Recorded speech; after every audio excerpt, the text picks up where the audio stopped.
Hari ini kita akan belajar kembali kebenaran firman Tuhan. Kita akan melihat di kitab Amsal pasal yang kedua, mulai ayat yang ke-7.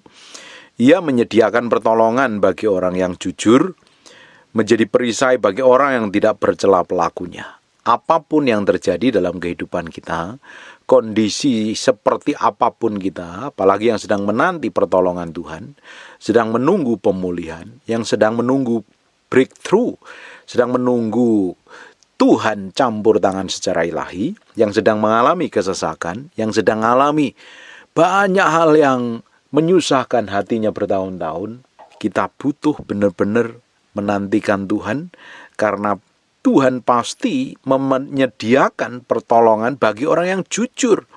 Orang yang jujur itu orang yang tulus hatinya, orang yang murni hatinya, orang yang tidak cela lakunya.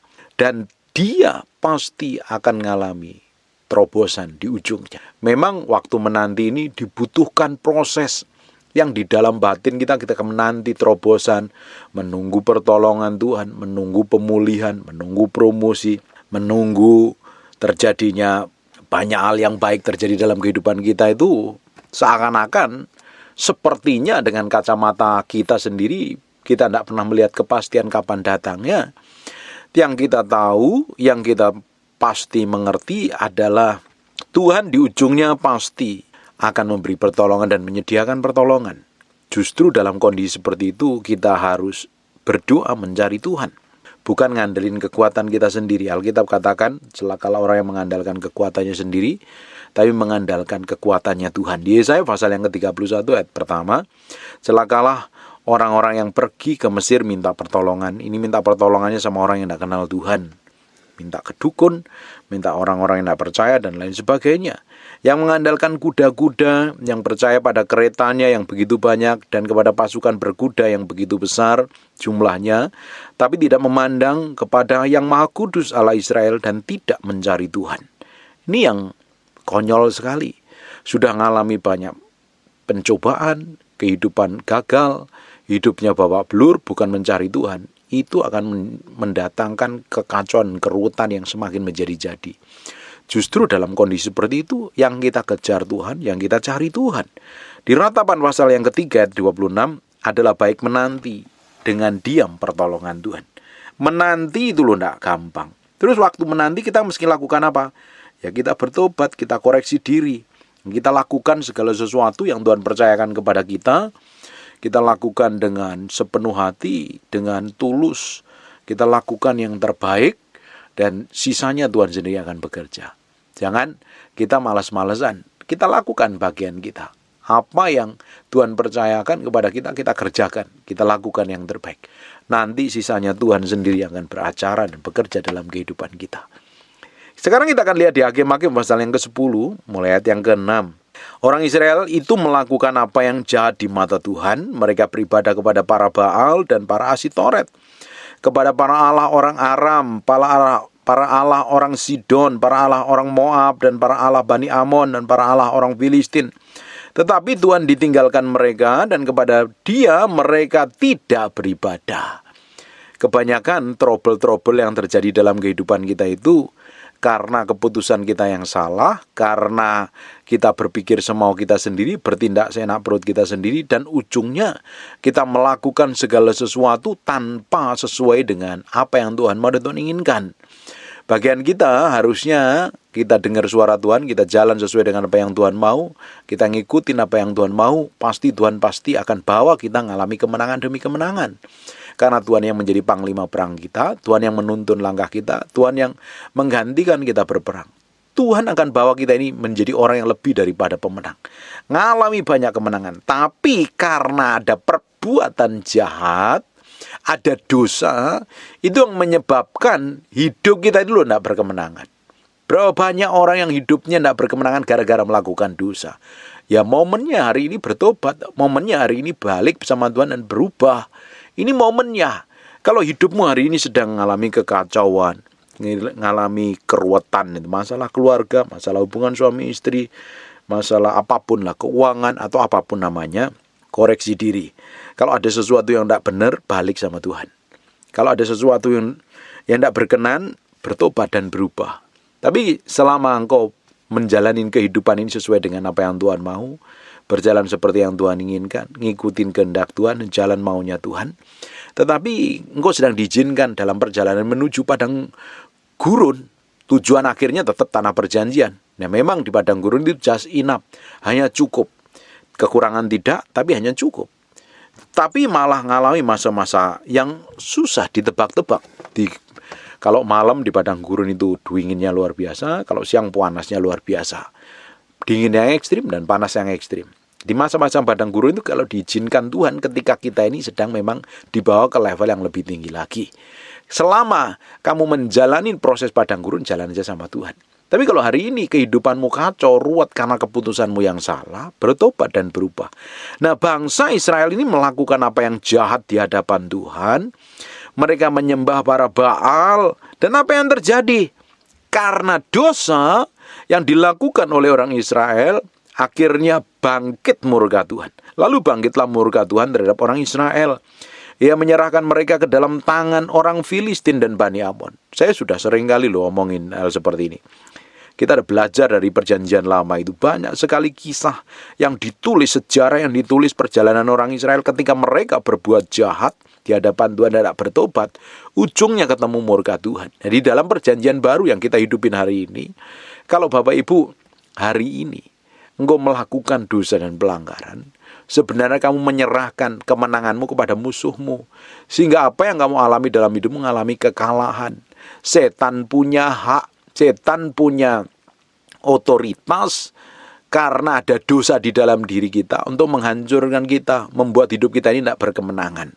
Nah hari ini kita mesti belajar berubah. Hari ini kita mesti belajar bertobat. Kita memulai hari ini hidup dalam kebenaran di hadapan Tuhan. Bertobat, koreksi diri, sadar diri. Apa yang salah di dalam diriku? Apa yang belum sempurna ini? Apa yang tidak benar ini harus dibenerin. Supaya apa? Jangan sampai ada dosa dan dosa itu menjadi pintu di mana setan akan kuasain kita, pintu di mana setan akan gagahin hidup kita. Sadar diri, bertobat dan berubah. Cari Tuhan, kejar Tuhan dan hidup di dalam kebenaran. Jangan hidup maumu sendiri. Sudah hidupnya kacau, hidupnya ruwet, dari tahun ke tahun gak ada pertumbuhan, gak ada perubahan, gak jadi berkat, hidup ngawur total, tapi kamu gak berubah. Kalau hidup gak mau berubah, apa yang terjadi? Ngalami kekacauan, ngalami keruwetan. Keruwetan demi keruwetan, kekacauan demi kekacauan, dan tambah hari tambah ruwet, tambah berantakan. Hari ini waktunya bertobat. Kalau kau sedang di padang gurun, jalan terus sama Tuhan. Ikutin pergerakannya Tuhan, jalanin, senengin hatinya, dan Tuhan akan bawa kamu akan mengalami kemenangan. Dan ketika bangsa Israel berbuat jahat, menyembah para Baal, dan ujungnya ketemu murka Tuhan. Perhatikan di ayat yang ke-8, dalam tahun itu juga orang Israel ditindas dan diinjak mereka. 18 tahun lamanya mereka memperlakukan demikian semua orang Israel di seberang sungai Yordan, di tanah orang Amori, di Gilead. Bapak Ibu, selama engkau gak bertobat, engkau gak akan mengalami kemenangan. Hidupmu akan tambah ruwet, hidupmu akan tambah kacau. Seperti bangsa Israel ini. Sudah kena murka Tuhan, tapi mereka gak sadar. Mereka ditindas begitu rupa, diinjak. Hari ini, dosa, kalau kamu gak sadarin, kamu gak bertobat, roh jahat, kehancuran, kegagalan, kekacauan nginjek kamu, jebak kamu, jerat kamu, dan kamu akan susah mengalami kemenangan. Waktunya sadar diri dan bertobat. Mereka akhirnya apa yang terjadi? Ngalami tekanan yang berat sekali. Orang yang hidup di dalam tekanan, hari ini kalau hidupmu gak bahagia, hidupmu gak jadi berkat, hidupmu babak belur, hidupmu mengalami kekacauan, hidupmu gak tambah ruwet. Dari tahun ke tahun isinya babak belur terus, kacau terus, berantakan terus. Sadar diri dan berubah. Kalau engkau gak sadar diri dan berubah, engkau akan tambah hancur, tambah ruwet, tambah kacau. Dalam tahun itu juga orang Israel ditindas, diinjak mereka. Dan selama 18 tahun mereka gak sadar diri. Kita ini kalau ada bikin dosa, cepat bertobat, berubah. Kalau kita ini jadi orang Kristen yang sudah mengalami kelahiran baru, memang kita ini masih pakai tubuh daging, kita bisa jatuh dalam dosa. Tetapi Roh Kudus yang tinggal di dalam kita ini akan nemplak kita, akan negur kita. Roh Kudus akan mengingatkan kita, menyadarkan kita. Nah ketika sudah ada alarm seperti itu, kita sadar diri, kita bertobat, kita berubah. Supaya apa? Hidup kita ini berjalan dari kemenangan satu pada kemenangan yang lain. Tapi kalau sudah ngalami kekacauan, udah ada alarm, udah ada teguran, ada nasihat, ada apapun juga, tapi engkau belum sadar, kamu akan ngalami kekacauan demi kekacauan. Bapak Ibu, ada orang yang sadar melakukan dosa tidak berubah, hidupmu tambah ruwet, hidupmu tambah kacau, hidupmu tambah berantakan. Coba perhatikan di ayat yang ke-9. Dan Bani Amon pun menyeberangi sungai Yordan untuk berperang melawan suku Yehuda, suku Benyamin, dan keturunan Efraim, sehingga orang Israel sangat terdesak. Ngalami bencana demi bencana, kekacauan demi kekacauan, keruwetan demi keruwetan. Waktunya sadar diri dan bertobat. Engkau butuh Tuhan. Engkau waktu butuh Tuhan, engkau sadar diri, bertobat dan berubah dari semua kegagalan, dari kesalahan, dari kekacauan, dan dari semua keruwetan yang ada. Kalau tidak, hidupmu akan tambah babak belur. Kita seringkali sudah dibenturin, sudah mengalami kekacauan, gak sadar diri. Hari ini waktunya sadar dan bertobat. Waktunya koreksi diri dan berubah. Supaya hidup kita ini semakin mempermuliakan nama Tuhan. Kita lihat di ayat yang ke-10-nya. Ketika orang Israel ini terdesak, dia baru sadar. Padahal udah 18 tahun mengalami tekanan. Kita kalau hari ini sudah mengalami keruwetan beberapa bulan, beberapa minggu, udah cepat bertobat dan berubah aja lah. Ayat yang ke-10, lalu berserulah orang Israel kepada Tuhan. Katanya, kami telah berbuat dosa terhadap engkau, sebab kami telah meninggalkan Allah kami lalu beribadah kepada para Baal. Ini baru sadar. Tetapi firman Tuhan kepada orang Israel, bukankah aku telah menyelamatkan kamu dari tangan orang Mesir, orang Amori, Bani Amon, orang Filistin, orang Sidon, suku Amalek, suku Maon, dan yang menindas kamu ketika kamu berseru kepadaku. Ini sudah berkali-kali nenek moyangnya melakukan kesalahan dan bertobat ditolong Tuhan. Tetapi anak cucunya mereka tetap gak mau sadar diri. Bapak Ibu, kita ini mesti sadar. Kita sudah ditolong Tuhan. Kita sudah mengalami berkat Tuhan. Kita sudah mengalami promosi Tuhan.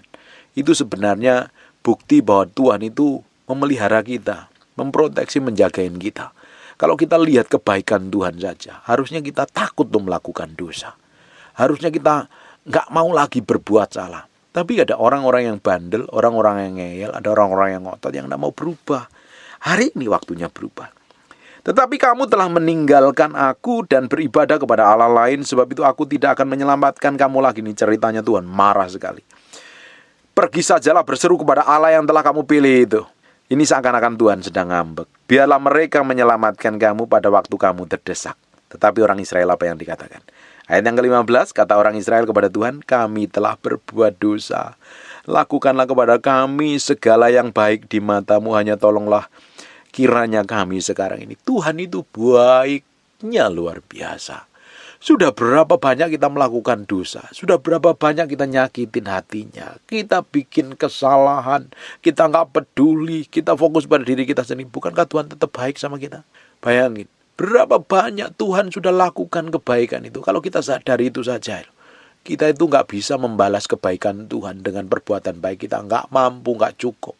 Karena kasih karunia saja loh. Justru kita harus habiskan sisa hidup kita ini jadi berkat bagi banyak orang. Kita harus habiskan waktu yang ada dan sisa hidup kita untuk nyenengin hati Tuhan. Bukan untuk melakukan hal jahat dan kejahatan yang tak berkenan di hadapan Tuhan.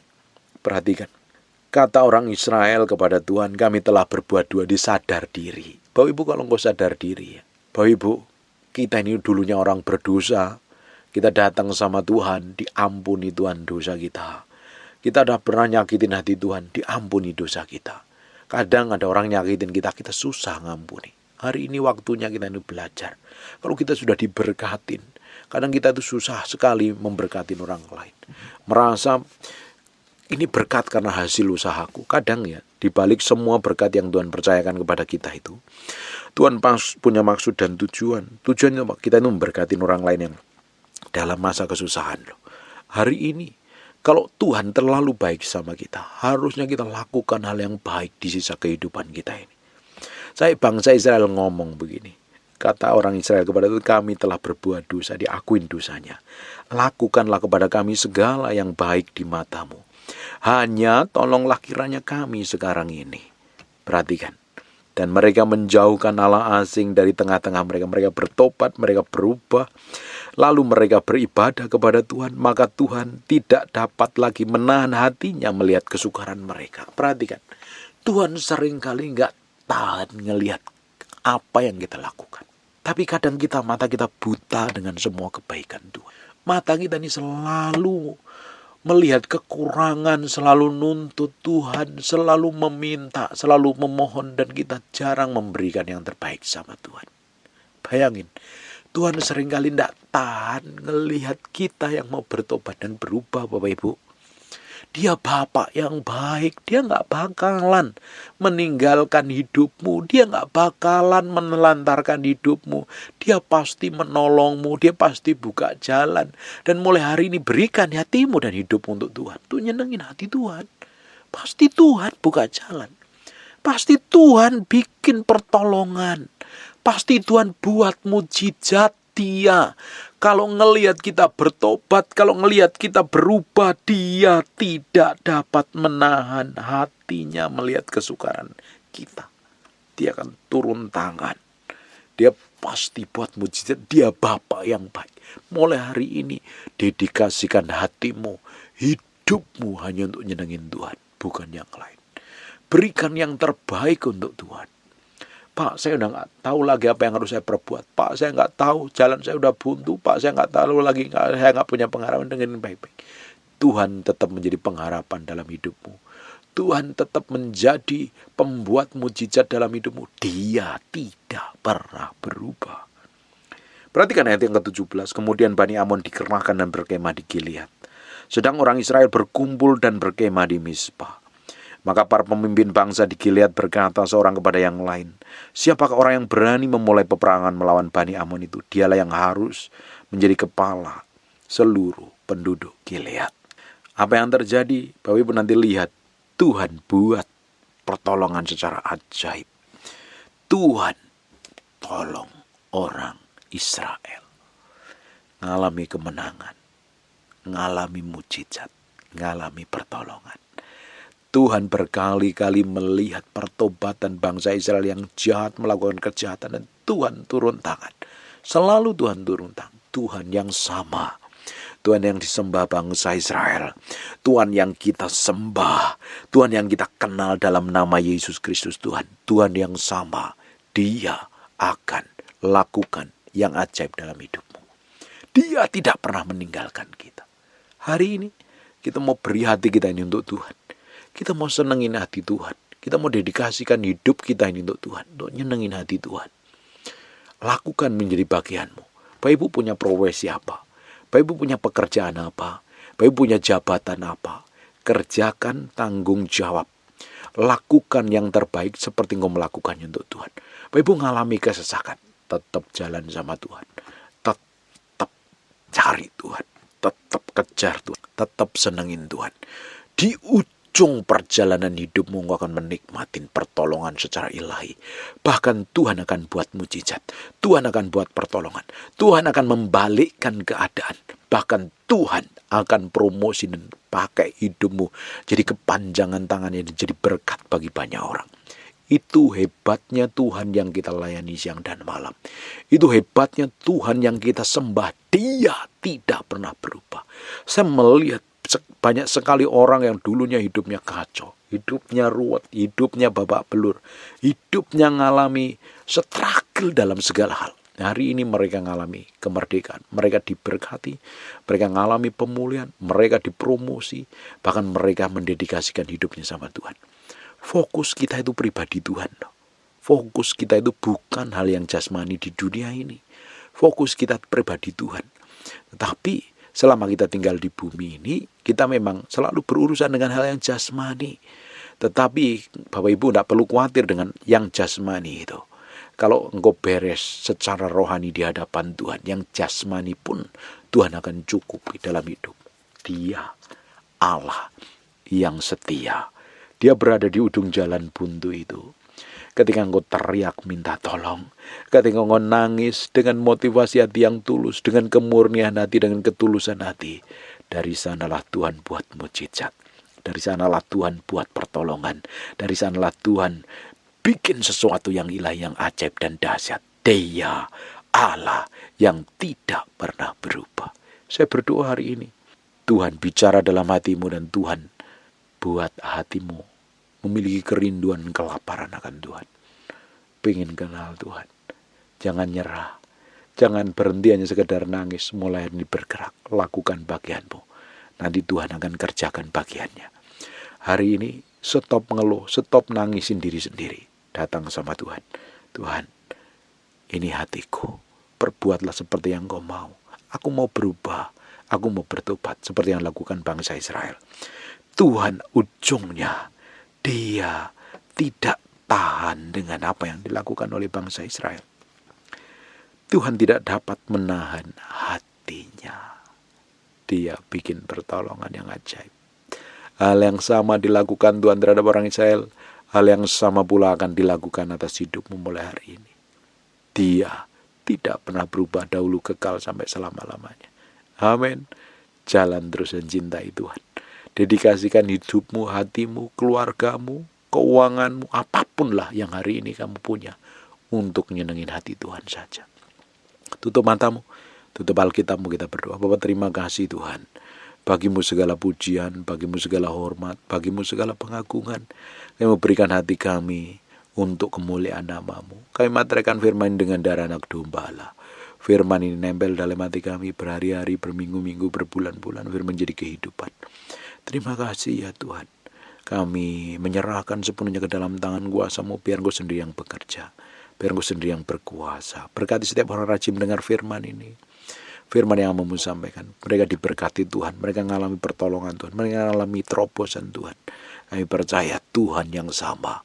Tuhan yang sering tidak tahan menahan jeritan kami. Dan Kau tidak menahan hatimu lagi. Tidak tahan melihat kesesakan anak-anak yang mencintai dan mengasihi-Mu. Engkau akan buat mujizat. Mau berdoa untuk orang yang sedang sakit dan mengalami kelemahan tubuh oleh bilur Yesus. Oleh darah Yesus, jadilah engkau tahir, jadilah engkau pulih, jadilah engkau sehat. Jadi sehat seperti sedia kala dalam nama Yesus. Kami percaya tangan kuasa Tuhan menyertai kami, mengurapin kami. Dan menuntun kami dalam pusat kehendak Tuhan. Terima kasih Tuhan. Bagimu segala pujian, hormat, pengagungan dalam nama Yesus. Haleluya. Amin. And God bless you. Terima kasih siang hari ini. Terima kasih Tuhan. Terima kasih Tuhan. Kau baik, Kau baik.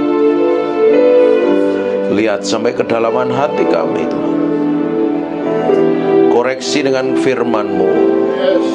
Bahwa kami menjadi serupa segambar dengan Kau. Kami hanya ingin menyenangkan hati-Mu, bukan yang lain Tuhan. Dapatin hati kami menyenangkan hati. Siang hari ini Roh Kudus, kami memberi hati kami untuk Engkau, untuk diubah, dijamah, dilawat Tuhan. Enggak ada yang lain yang lebih mulia selain Engkau. Enggak ada yang lain Tuhan. Buat hati kami nempel dengan Engkau Tuhan. Pikiran dan perasaan kami menyatu dengan Engkau, sehingga kami ngerti apa yang Engkau mau dalam hidup kami. Dalam nama Yesus. Haleluya. Amin. We thank you, we praise you, we adore you. We thank you, we praise you, we adore you. Terima kasih siang hari ini. Terima kasih Tuhan. Terima kasih. Terima kasih.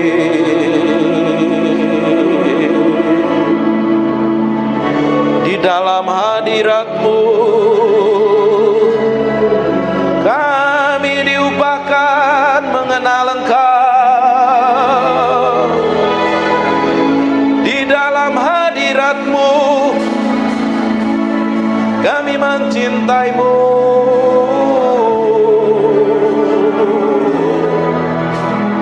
Mencintai-Mu Roh Kudus. Roh Kudus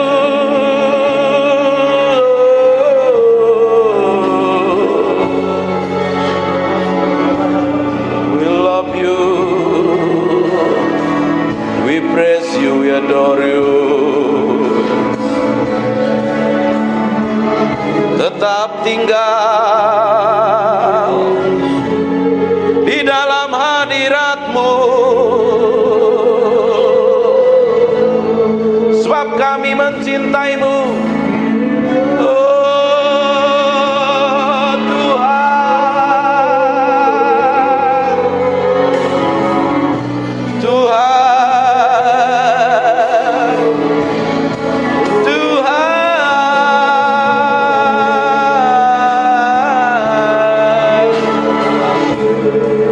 Naralamo senemede mianaramo, ikiri miananaramo se, ikiri miananamo so.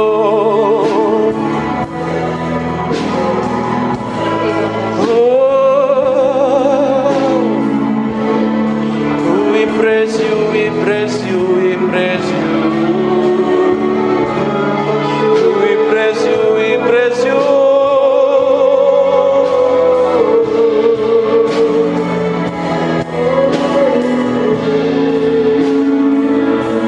Berlama-lama dalam hadirat-Mu, menikmati kuasa-Mu, Tuhan, Tuhan.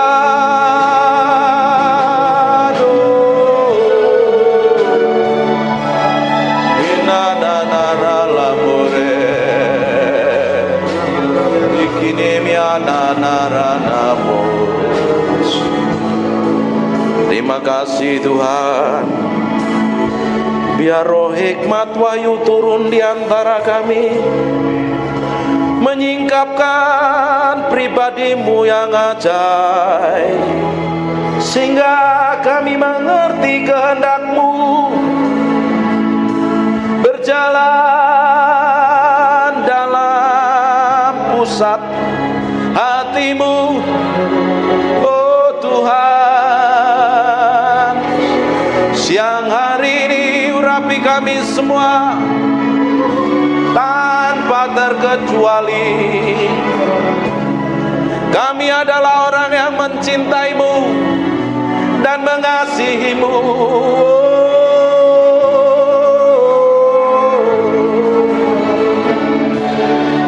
Haleluya, haleluya, haleluya. Terima kasih. Yang merasakan hadirat Tuhan kasih tepuk tangan yang meriah.